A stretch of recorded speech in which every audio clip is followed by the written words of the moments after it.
And I'm going to welcome everybody to this wonderful presentation of What's on Your TBR Pile with author Joseph Finder.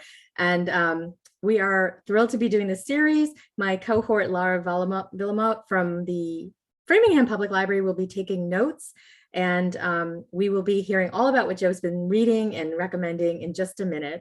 Before we get started, I did want to say thank you to our friends of the Ashland Library and the friends of the Framingham Library, which support all of our programming, which is just so generous and wonderful because we couldn't do these fun things without them.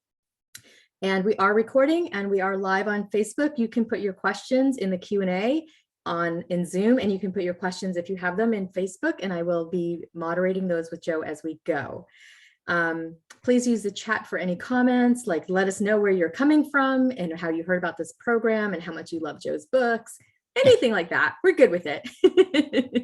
Yeah.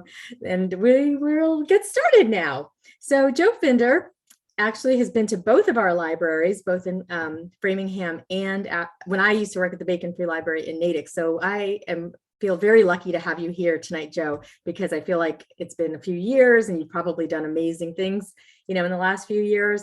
But let's start with you telling us a little bit about yourself, and then we'll talk about what you're reading. Sure. Well, I am the author of, I think 17, I have to count them up, I've lost track, 17 thrillers, starting with a book called The Moscow Club. That was my first thriller, because I had a background in Russian studies, and that's how I got into thriller writing to begin with, is the sort of the nonfiction angle of writing about Russia that intrigued me. I love doing research. I love sort of putting it into my books. You have to be careful not to put too much, just enough. And my last published book was called House on Fire, which is sort of modeled on the Sackler family, who made a lot of money, billions of dollars, off of opiates. Mm-hmm. And it features my series character, Nick Heller. And I'm writing a book right now, which is, believe it or not, a Russia thriller. And I started it about 4 months ago, before the Ukraine war started. And it's been really interesting. I'm trying to sort of keep up with events. Mm. So that's what I've been working on. Wow, sort of like life imitates art kind of thing. Right, exactly. So let's dive right into what you've been reading and would like to recommend to us tonight. All right, let me start with the books that I've recently read and feel enthusiastic about. And here's one that I read a couple months ago called The Plot. And this is one of my favorite books in years. This is about a writer who steals the idea for a plot, the perfect plot for a thriller, from somebody, and from a writer who has died. And then it turns out that somebody knows that he stole it. And it is a great, really well-written thriller that deals a lot with the writing and publishing business. I really loved it a lot. Mm-hmm. Is it relatively new? Yeah, it came out last year. Okay. And the author is Jean Hanff Karelitz, called The Plot. Really good. I've not recommended it to anyone who didn't really like it. Okay, excellent. Would you say that, I want to get to your other books, but would you say that if somebody likes your books, they would like The Plot? I think so. I mean, I like to think of my books as well written. The Plot was really well written, real smart. It takes a little while. There's a slow build in the book. It takes a while to sort of get into the story. That's the one criticism I would have. But if you hang with it, it's really good. Excellent. I'm adding that to my pile right now. Yeah. What else are you reading? All right. So there's a book called Box 88 by Charles Cumming. And this is a spy novel in the classic, it's about espionage, and it's English, British, and it is really good. I mean, it's sort of about a top secret elite black ops outfit that is so covert that even the CIA and MI6 don't know about it. Hmm. And what I really liked about this is that it sort of goes back in time. There are flashbacks to Oxford, where a couple of characters go to school together, and it's really well done. I think Charles Cumming is one of the best spy novel writers around. Wow. Box 88. So if you like, so not everybody who reads my books will like this, but if you like spy fiction, if you like John le Carré, for example, you will like this book a lot. That is really high praise. Yeah, yeah. And I reviewed the last John le Carré novel for the New York Times book review, so I'm pretty up on my John le Carré. I've read a lot to write. As are most of us mystery thriller fans. Yeah, he was really terrific. Mhm. Okay, this one I read a few months ago, called The Night Agent by Matthew Quirk. It is a Washington conspiracy novel, which I'm into that right away. I love Washington. I love conspiracy novels. I write conspiracy novels, but ones that are set in Washington by a guy who has lived there. Really well done. Felt very timely. Mhm.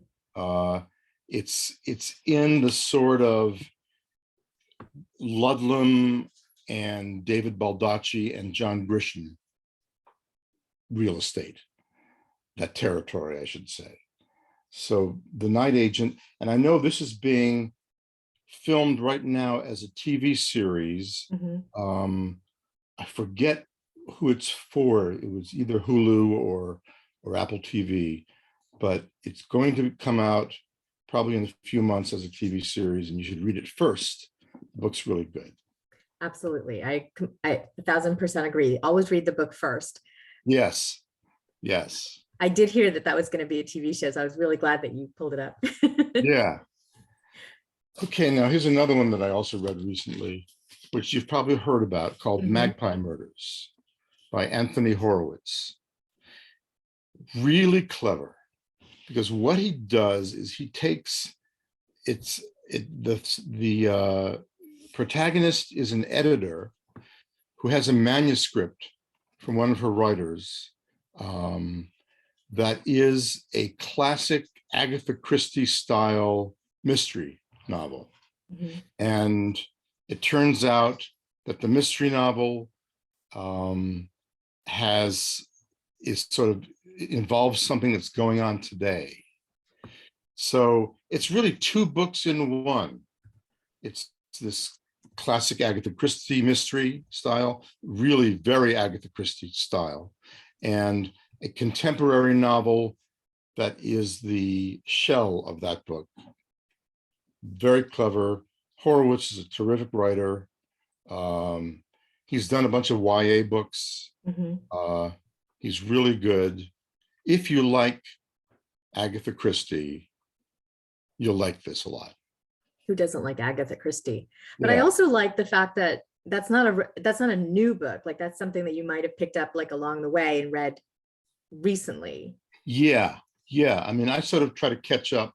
I sort of go through periods between writing books when I allow myself to read more. When I'm really writing full blast, I tend to read very little. It sort of gets in the way of my writing. So I go through these periods in which I read a bunch of stuff, and then I go through periods in which I don't read anything. I find it curious, though, that you're reading, spy novels and mysteries and thrillers when that's what you write. Like, most of the time we hear that authors don't read the same thing that they write because it is also distracting. Yes. So I feel that way, especially while I'm writing. I don't like to read another thriller writer. I don't want to get the writer's voice in my head. And, you can get confused with plots. I'm watching a TV series on Apple TV and I'm reading a spy novel and I'm writing a spy novel and I get confused. Right. So while I am writing, I don't really read much. I don't like to read thrillers. But when I'm not, I really like to read the best of the genre. And I like to know what my colleagues are up to. I like to know, I'm always learning my craft, learning from writers who are really good. So the one thing is, I don't like to read bad books. I don't think nobody does. But I will get to page 50 in a book, and if I'm not into it, I ditch it. So what books do you read that are not in the spy thriller mystery genre? Here's one that I read just actually a couple years ago by Meg Wolitzer called The Interestings. It is not a thriller. It's not a mystery. It's a novel about a group of friends who meet in this summer camp as kids for creative kids. And it follows them along throughout their lives. And the story kind of interweaves. And this is one of my favorite books that I've read in years. The Interestings by Meg Wolitzer. Again, not a thriller, but if you like stories that really get into people and characterization, you'll really love this book. I just love this book. I love Meg Wolitzer, so that just threw that onto my pile too. Oh, right. Yeah. I love Meg Wolitzer. I think I've read everything she's written, and they're all good. They're all really good. This is my favorite. Okay. Yeah. So do you have any other recommendations first, or should we go to what you're looking forward to reading? Yeah, I do have a couple more if you'd like. Okay. This is great. Here's another one by the author of the plot called Jean Hanff Korelitz, called The Latecomer. It is not a thriller. It's the story about a family that is, how do I describe this? It's a wealthy New York City family. It's got really great detail and color about living in New York. And the triplets in the family are born from IVF. And what the mother does is she holds on to the one last embryo. And when the kids are grown up, she gives birth to that last child. And it sort of tears the family apart because there's so much sibling rivalry. I grew up in a family of 5 kids, so I know from sibling rivalry. And The Latecomer, which I think, when is it coming out? I think it's coming out in June. And I think you're going to hear about it because her last book, The Plot, was a bestseller. So this is also not a thriller, but it's a book that I really loved a lot. I mean, so that's one that's not out yet. Not out yet. That's Okay, right. we'll look for it. So you want to put it on your reserve list or whatever. I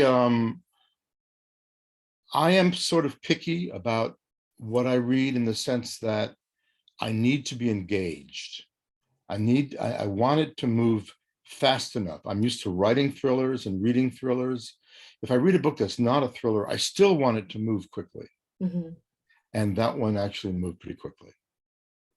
I hear you. Yeah.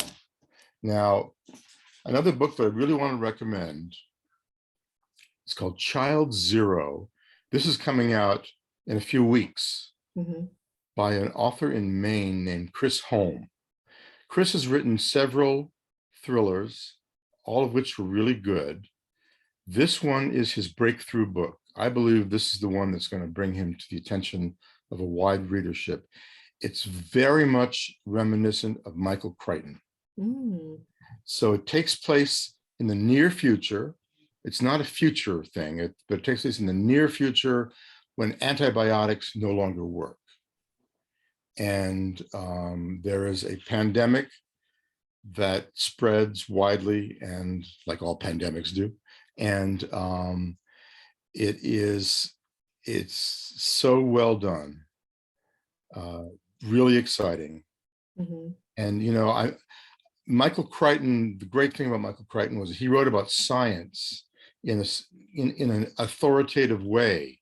Chris Holmes turns out to be a scientist. I didn't know this, actually.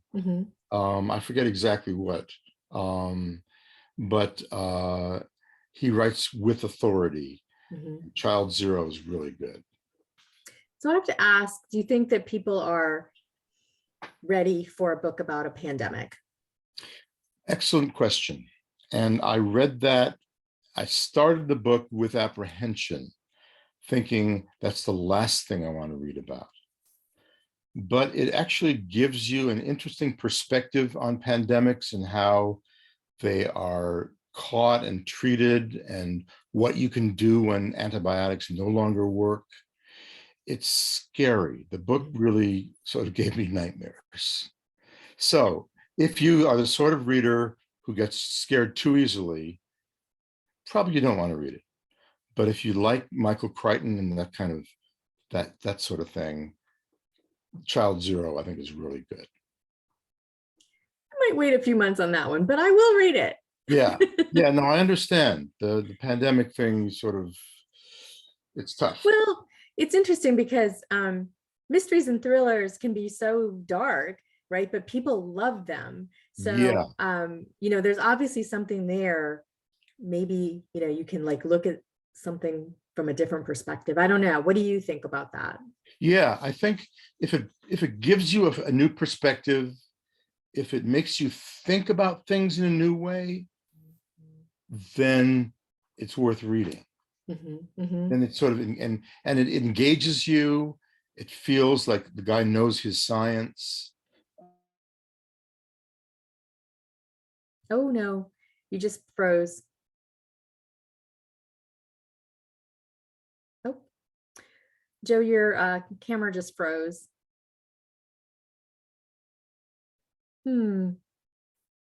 Maybe we can talk about the books for a little while. I see we have a raised hand in the audience, but we're not taking live questions, but please feel free to put your questions in the Q&A. Oh, I think Joe's back. Oh, okay. So sorry about that. Yeah, because you guys froze, which means that I did too. So I'm back. Okay. Yes. Yeah. All right. Great. And here's a really good thriller by Alison Galen called The Collective. And it, how do I describe this? It's a story about justice and revenge. And it's about a woman whose daughter was killed and is still grieving, of course. And she's drawn into this group of women who all have suffered some kind of loss like that. And they get revenge. Not in the way that you'd imagine, but in very clever, satisfying ways. The Collective is really good. I love a good revenge story. Yeah, it's really very satisfying. I have to tell you that. So Amina, should I talk a little bit about some of the books that are on my pile? Yeah, please do. All right, great. So these are books you have not read, but you're looking forward to. Exactly. All right, this one is nonfiction. Am I allowed to talk about nonfiction? Yes, please, anything. Okay. By a guy named Bill Browder. He wrote a book that was a #1 New York Times bestseller that came out just a couple of years ago called Red Notice. Mm. And he is Vladimir Putin's one of the two great enemies of Putin in the world.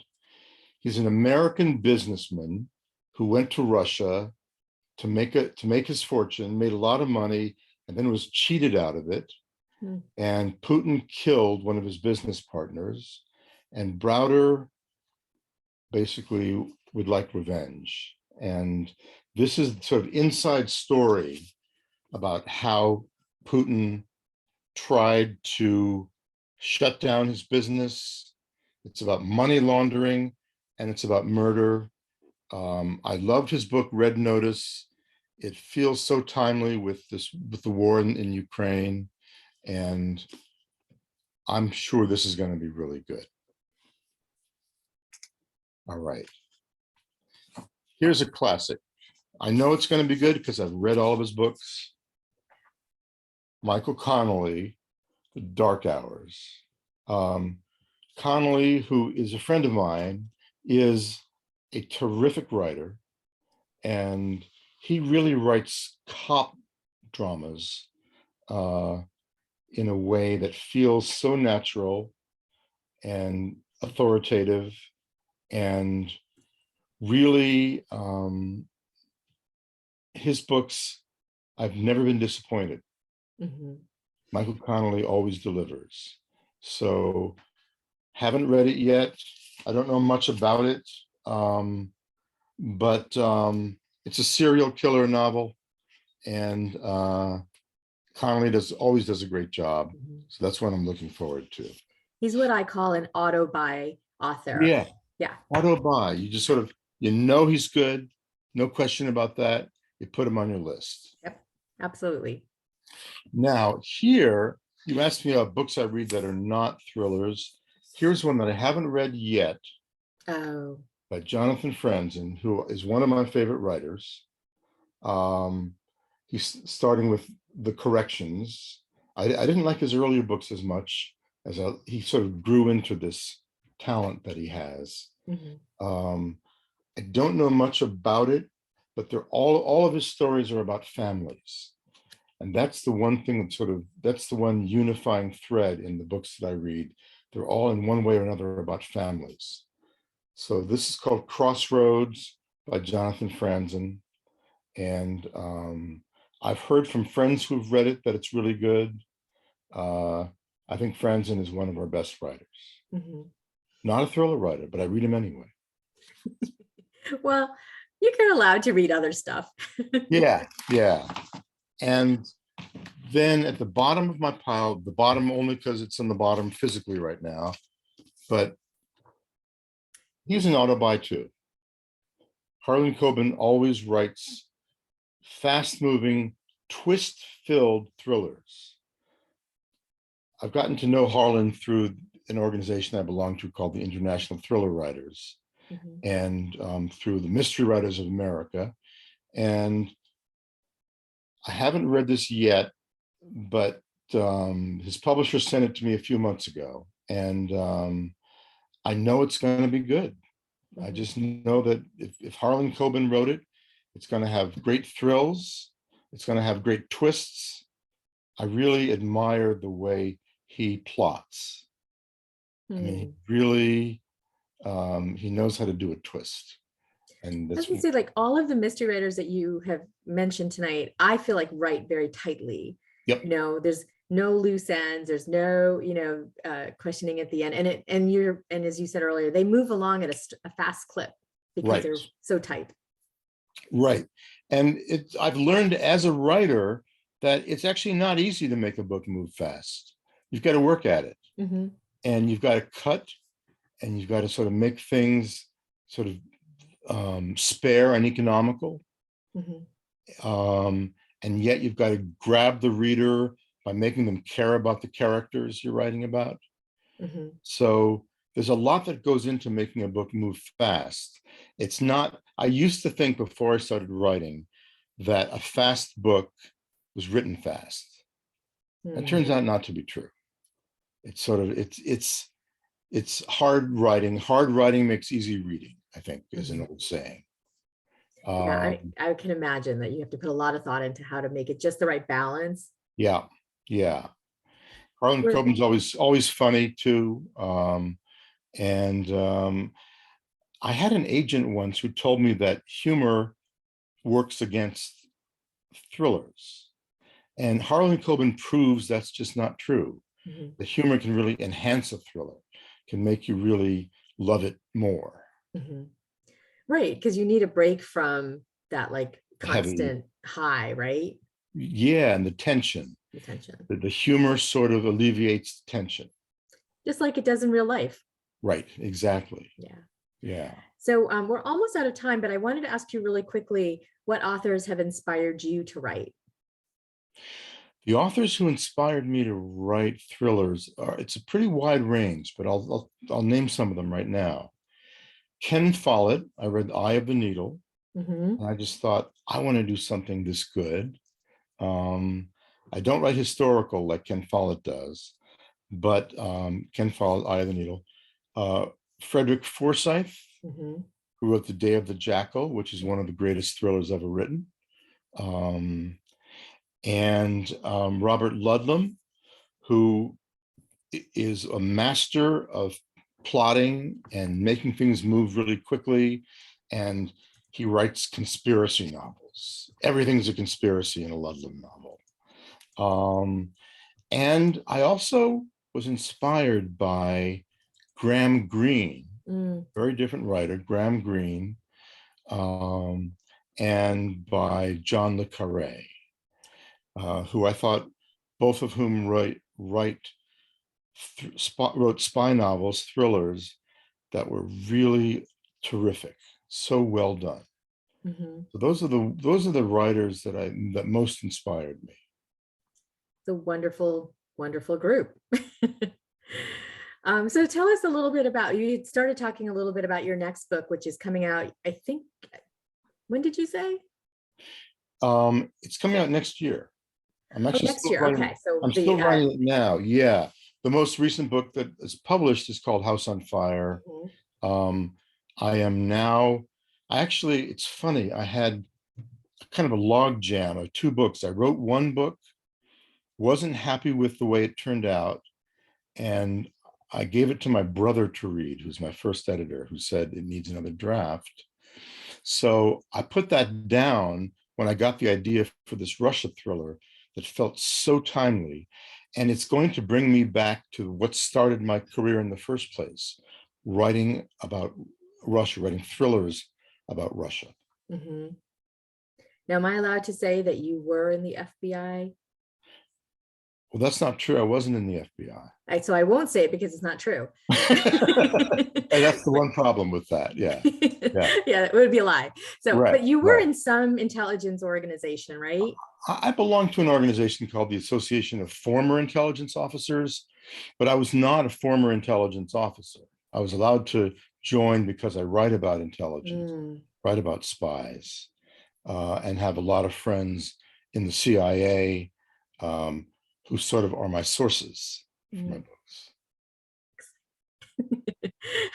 We have to pick your brain about that some other night, but Sure. that sounds amazing. So your next book is about Russia. It's a thriller and it's coming out in 2023. With an American lead character. That's right. Mm-hmm. Did you say is it a Nick Heller book? It's not a Nick Heller book. It's Okay. not. It's a standalone. Oh, I do love standalones. Yeah. Yeah. And what was House on Fire about? House on Fire was about a very rich family who's made their fortune off of opiates. Oh, that's right. And Nick Heller is brought in because one of his best friends, his army buddies, dies from an overdose of opiates, and he blames this company and the family behind it. So it's sort of it's a family novel and also a conspiracy novel. Excellent. Did you read that book about that family as Yes, part of your research? yes, I did, called Empire of Pain. Yeah. It actually came out after I finished writing House on Fire. Mm. But there's a lot of similarities. Empire of Pain is a really, really good nonfiction book. Mhm. If you're interested in the opiate epidemic and the Sacklers who made money off of it, Empire of Pain is just a must read. I agree. We need to stay informed, right? Yeah, yeah. Well, thank you so much for being here and telling us all about these amazing books. I can't wait to read some of them, some that have been out and some that are coming out. And I hope that everybody that is here also enjoyed it. And we will send out a recap with all of the recommendations that Joe has made tonight so that you can add to your teetering TBR piles. Thank Great you, to be Joe. Thank here. you so much for doing this. Thank you. Good night, everybody.